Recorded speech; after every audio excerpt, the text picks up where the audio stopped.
আসসালামু আলাইকুম রহমতুল্লাহ।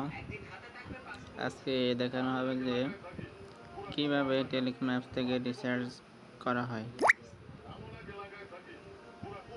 আমরা সরাসরি টেলিকম অ্যাপসে চলে যাই।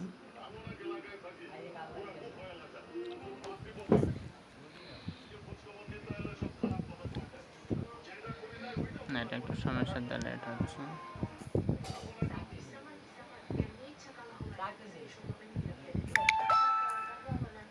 পিন বা পাসওয়ার্ড যেটা থাকে দিয়ে দেবেন।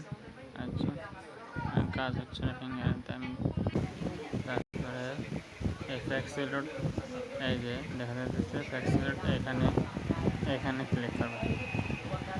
এখানে ক্লিক করে নাম্বারটা দেবেন, যেটা হচ্ছে যে নাম্বারে টাকা রিচার্জ করবেন সেই নাম্বারটা দেবেন। নাম্বার দেওয়া আছে, আমি আগে রিচার্জ করছি তাই এখানে দেওয়া আছে। এরপর এখানে ক্লিক করবেন। তারপর কত টাকা দেবেন সেটা দেবেন। আমি 20 টাকা দিতেছি। এরপরে পিনটা দিতে হবে। পিনটা যেহেতু দেখানো যায় না, পেনটা দিয়ে দিলাম। তারপর এখানে ক্লিক করবো। এই যে এখানে চেপে ধরলেই টাকাটা রিচার্জ হয়ে যাবে। আচ্ছা, আমি দিয়ে দেখাচ্ছি। আচ্ছা,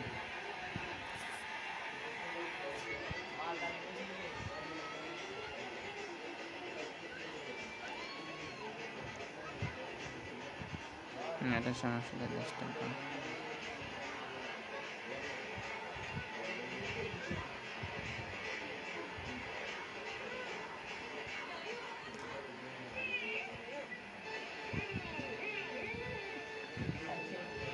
এই যে